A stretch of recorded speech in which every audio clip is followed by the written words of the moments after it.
That's got a nice little bird's eye view of the world, I guess. Oh, my, it would seem Kabir has vanished. Well, Dan, now I feel bad for pawning my job off on her. Don't be stupid, she ran off on her own, you didn't ask her to go. Also, if you're gonna bother saying that sort of thing, then you could at least pretend you mean it. You don't look the least bit sorry. Yeah, don't know what to tell you. I'm really broken up over here. This won't do at all. I could tell Crown Prince HK-47 was up to something, but she was still one of the hands of God. The fact that she's gone now is problematic. God's power is infinite. Even if one is shattered, I remain limitless. Indeed, of that I have no doubt whatsoever, but you must agree that it is inconvenient to have one fewer pawn to serve you, yes? Is that not why you summon the other servants after Asvathaman? To have them execute your will? What do you say? If you like, I would be happy to provide you with another summoning spell. No, even that is of no consequence. All I need now is to keep repeating the yugas. Thanks to the power you all brought me, I have been able to speed up the sluggish yuga cycle. So I will continue on. I will keep drowning the world's defects, its evils, and cutting them away. Dude, you're having trouble speaking. Are you sure you're fine? The Great Yuga, huh? You said this 10-day Yuga cycle you're repeating is itself part of the Great Yuga, right? Indeed, now is the time for this universe to end. The whole world has lapsed into degeneracy. The Great Kali Yuga and its massive destruction is at hand. Oh, you should be proud. The seeds of morality you have tended for an eternity are at least about to hear it. Ordinarily, it would take hundreds, no thousands of years, but this would be too long a wait. Thanks to you dramatically shortening the small Yuga cycle to 10 days, the Great Yuga cycle has been sped up as well. How wonderful. And then, all that will remain is that which is truly good, truly necessary. Then I will be able to create a perfect, ideal world. Indeed, what a lovely world that would be. It really does happen. Well, that would be just lovely. Soon, very soon now, I think, you will remake the world over the course of enough small Yugas for us to get there. I wonder how many more Yugas it will take. 1, 2, few enough that can count them with our hands? Can't wait to find out. Hey, Alter Ego, enough of the digressions. Basically, the boss is telling us not to worry about Nez's death, right? Fine, got it. Now, can I get back to my research? I got a lot on my plate, you know. I swear, there's nothing worse than all the time people waste on pointless chatter. Especially when they're your patient and you've got to listen to them blabbing away about their inane personal lives. It'd be one thing if they at least had some interesting rare disease. But it's almost always just another boring cold or broken bone or something. Wait. Alright, if you want me to wait, I'll wait. What is it? There's something I should tell all of you. How unusual, yes, not every day we see a glimpse of his humanity.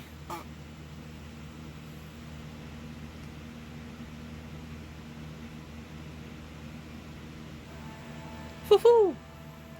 I don't see as much waters and flowers as it did yesterday. This is like the harvest season. I guess it's dependent on the current Yuga too. As I recall, today's the beginning of the Treta Yuga. That's the time when things start to deteriorate a bit from how they were during the Krita Yuga, and 1/4 of the world's rightful order is lost. It's quite the radical difference for us to just see things change so instantaneously. That's just the way this world works. For people who live in this world, this is all perfectly normal. Nonetheless, I cannot help but feel that this state of affairs is far too sudden and unnatural. If the Yuga cycle has been shortened to a mere 10 days, something is certainly amiss. At this point, I would not be the least bit surprised to learn that there was some sort of distortion here affecting the entire world. Oh yeah? Something that may be causing a 10-day Yuga cycle? Time for the lecture, I promise. You keep walking, I'll keep talking. Okay, cool. Asclepius is the hero from Greek mythology. His father was the Olympian god Apollo, and his mother was a woman named Coronis, making him a demigod. Jesus God. Shortly after his birth, he was entrusted to a centaur sage. That's right, our very own Chiron. Asclepius first studied medicine under him, but his talent for medicine surpassed his teachers eventually. In addition to the sun, Apollo was also the god of sickness and healing, so that's probably where Asclepius got his talent for medicine. To elaborate, he took the knowledge of herbology Chiron and imparted it to him and expanded on it, which led to the concept of medicine as we know it is today spreading far and wide. Do you need to talk this fast? We are talking. Up to that point, healing had strictly been the domain of the gods, which is probably why he came to be known as the father of medicine and a god in his own right. At the time, the concept of doctor, someone with both knowledge and skills to treat injuries and disease in someone other than themselves, and a patient, the beneficiary of the doctor's knowledge and skill, was a huge paradigm shift, and Asclepius is the one who made it happen. Wow, when you put it like that, he sounds like a really big deal. Though, of course, I'm sure Ganesha is way more famous than him, being an actual god and all. As I mentioned earlier, he was one of the Argonauts, owning entirely to his skill as a doctor. He probably got to know Atalante, Heracles, and Medea during the voyage on the Argo too. It's too bad none of them are here now. They might have been able to tell us more about him. I'm sorry, but I have no interest in his life story. All I need to know is how to defeat him. Yeah, frankly. There are plenty of other interesting stories to share about him, like the one about his staff became entwined with stakes and came to be the symbol of medicine everywhere. He's also wearing the doctor mask. Are you not going to comment on that? The beautiful Miss Da Vinci is taking a short sabbatical. Why's that? I'm picking up a huge wildlife reading. It looks like some kind of hydra. Maybe words have more power than I give them credit for. While there are many Indian legends involving serpents, such as Naga and Viritra, this would be no more than an ordinary creature, one that is apparently set on having our master for its supper. Hard pass. There's no need to bother Indra about this. The fewer and dangerous animals there are, the safer it is for everyone. I don't want to be eaten either. You guys have seen how a snake's stomach bulges after it swallows its prey whole, right? I'm warning you now, Hydra, the same thing's gonna happen to you if you eat me. Oh, by the way, I'm a vegetarian now, so if you want to make me an offering, some potato chips would hit the spot. Ganesh is fun and interesting.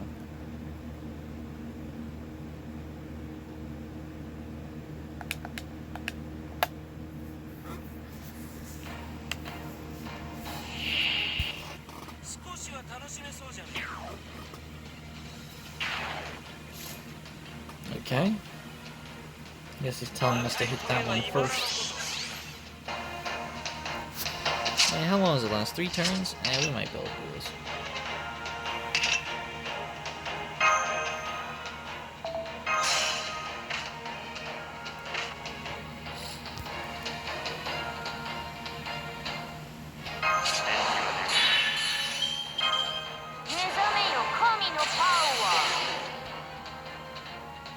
Oh, it stunned him. Oh no, it shielded his skills. That's fine.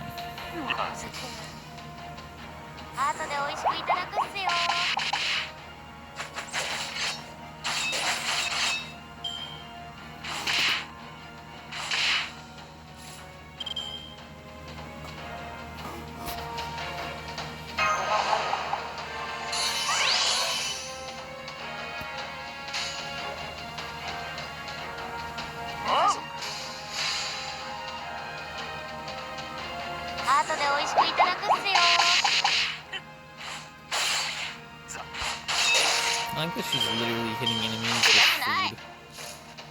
She's just slingshotting food at them.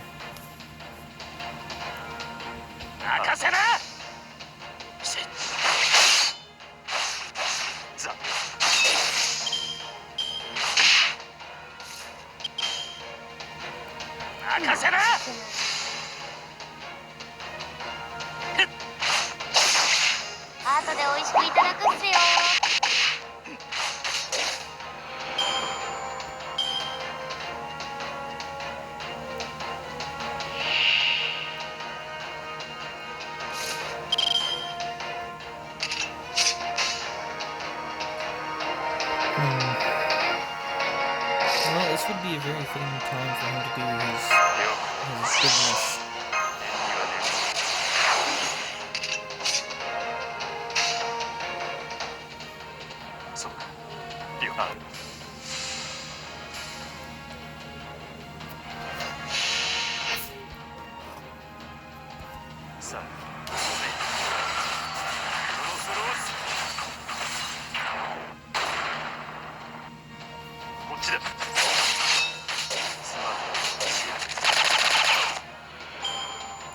A lot of people have asked what I'm doing while I'm playing FateGO with the Xbox. Click Your Heroes is going on the Xbox while I do this.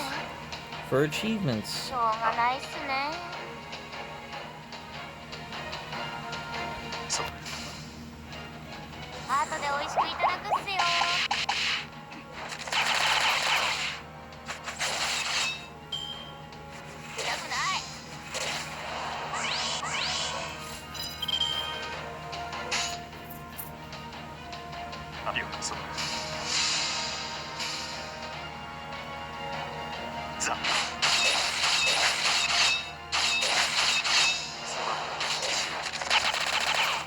Can't have someone ignoring freaking my Lancer's evade skills.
I should really upgrade the damage on him. I use him mainly for his skills as like a throwaway character, but I really should use him properly.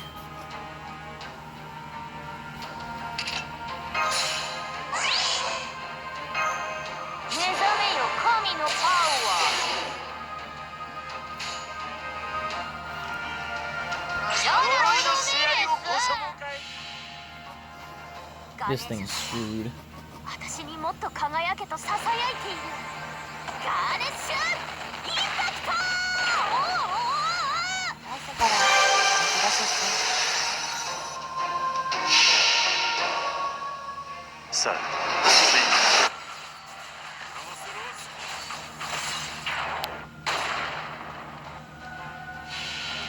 Yeah, might actually live through this. Oh no, I don't think it did.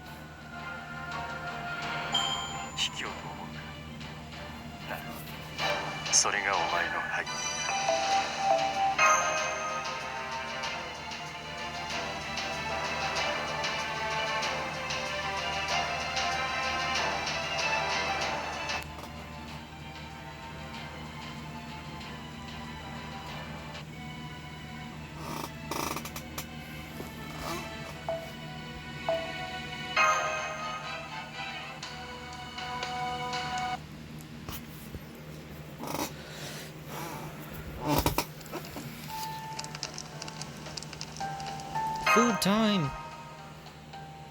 Foo foo foo! Right, I make the best roasted bananas you'll ever have. Go on, Mashy, try one. They're great for your skin and staying in shape. Potassium is good for you. You're still a growing girl, so you gotta eat up. Of course, I'll be digging right in with you. I'm eating one right now. It is really good. Foo? Fofo. Foo? Of course it's too hot for you, Foo. Cats have very heat-sensitive tongues, and you're practically one of them. You'll just have to make do with regular unroasted banana. I haven't camped out since the rebellion. This really brings back memories. By definition, a rebellion involves fighting a ruler much stronger than you. Surely can't all be that nostalgic. Of course not. I remember very well we never had enough supplies to go around. The Sepoy incited uprising left and right before they ran off to Delhi, leaving us a Shanxi to clean up the mess. Thanks to that, we had almost nothing in the way of people, funding, or supplies. Sometimes my comrades and I had nothing to eat but a single half-rotten banana between us all. Hey, I know it's none of my business, but are you sure you don't want to join the conversation? Yeah, you're quite intelligent, aren't you? Then you do know who I am? Well, if you are who I think you are, I just remembered that there are some rumors of you helping the Sepoys in their rebellion. Of course, that is just how the story goes, so I have no idea if it's true. Who can say? The truth is, I'm not really anyone right now. All I can say is if Siona hadn't sent me, I wouldn't be who I currently am. Does that mean... At any rate, we should be using this time to let Terra and the team rest, right? I don't see any need to jump in with my own old, unasked-for stories. I'm gonna take another look at the engine if you don't see me again tonight, because I'm busy there. Got it.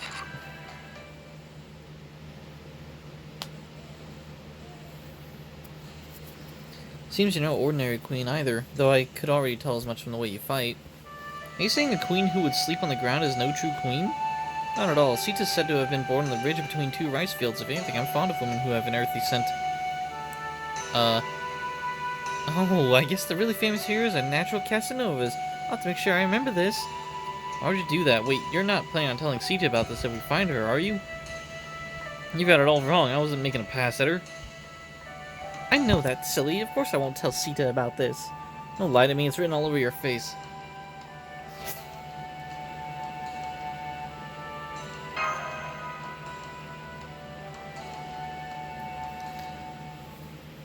For some reason I can't explain. I feel like everything's gonna work out. Yep. Fool! I know God Arjuna is incredibly powerful. I know this world runs on a truly bizarre system. But we're gonna kick butt because it's what we do. Even though we lost the Neza fight like twice in a row. And I had to like make separate recordings for it. I know the Neza and Karna aren't here to help us anymore.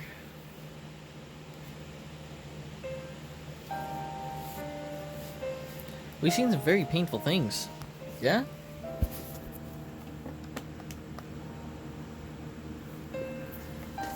It was all bringing me down a little.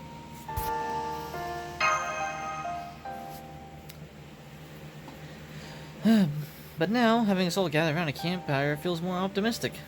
Pepper was always so nice to me, even back when I didn't know anything at all. I knew he was a very social person, so it was difficult for me to accept that he had become our enemy.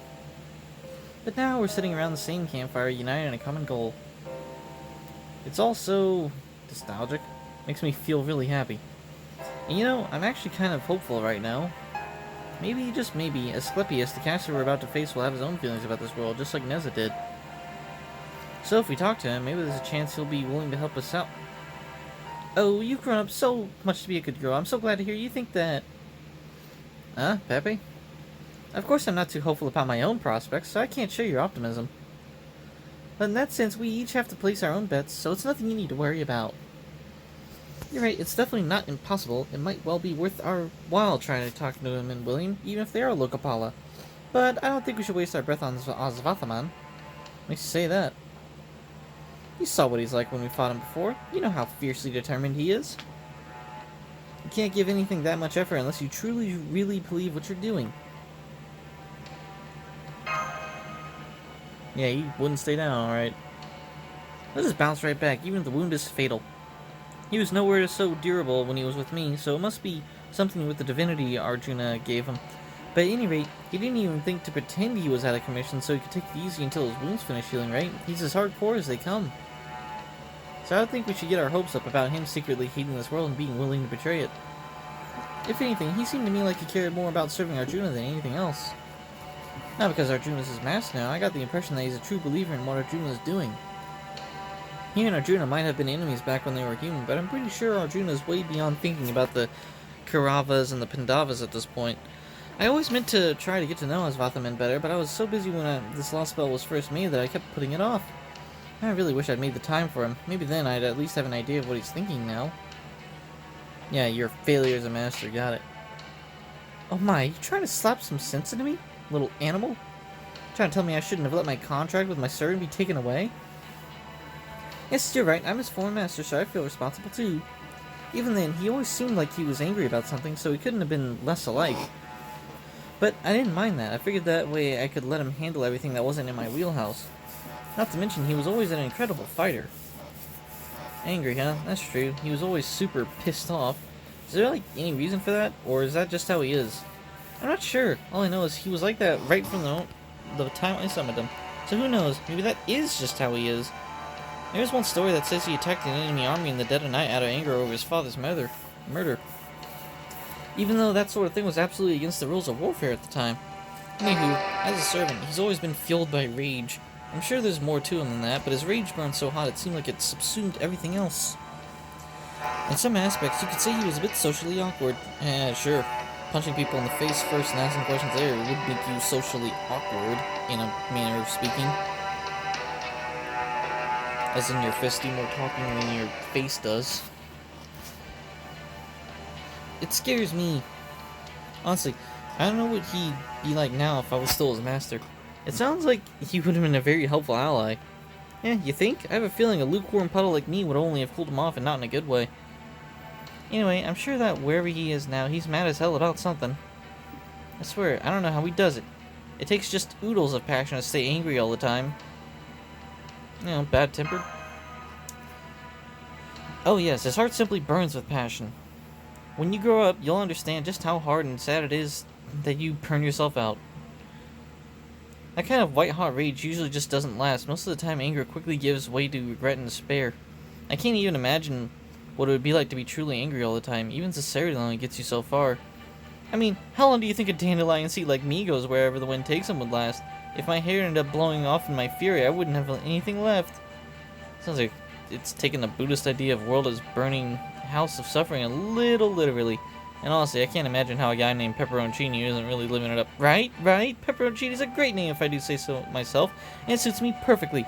After all, I'm a spicy hot pepper from my head to the toes. I take it to the point to live a nice, carefree life. I agree with that. You always seem very sincere. Oh, look at him getting all blushy.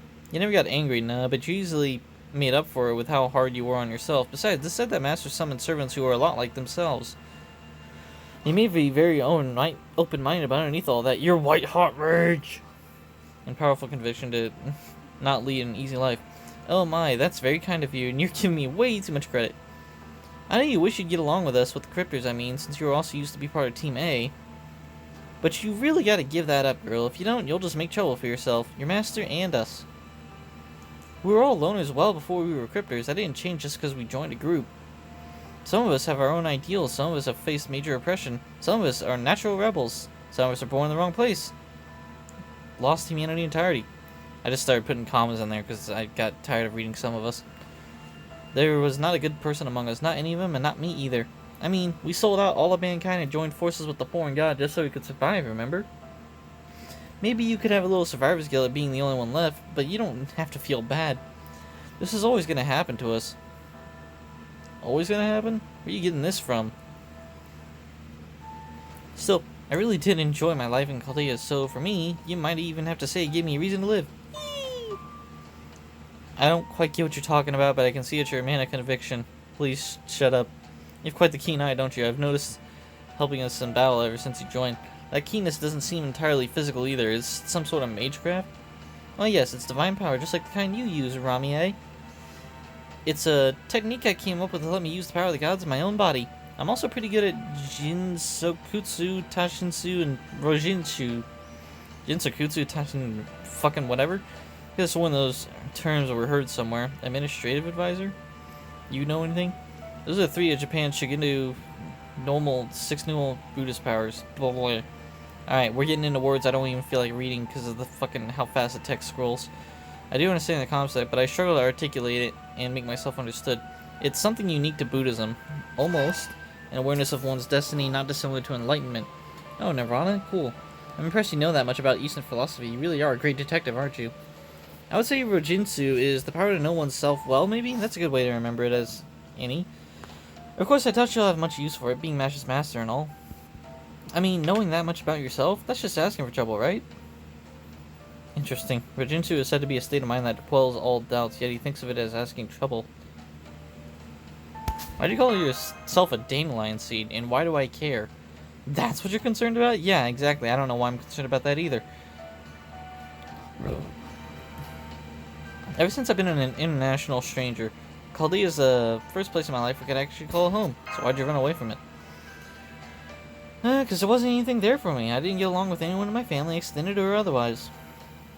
That's putting it a bit mildly, of course, since I hated them so much I killed them all myself. Oh well, funny old life, isn't it?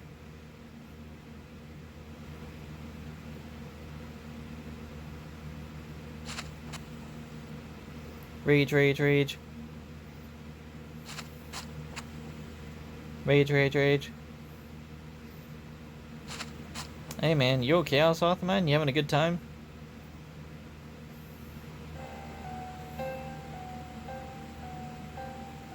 I've never been so angry that it's made me nauseous. I've been angry enough to like see red and just want to beat the crap out of something in front of me, but it'd be great.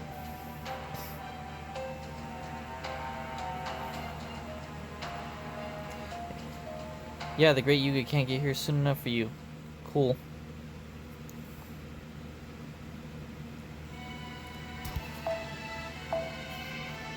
How are we doing on time? Okay, we're at the end of this recording, for sure.